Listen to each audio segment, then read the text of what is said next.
die.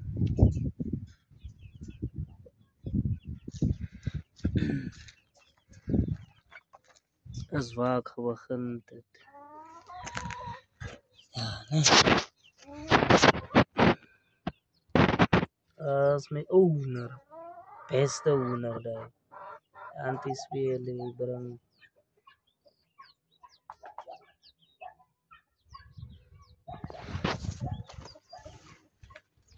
Sebenarnya weer gekak in bakken.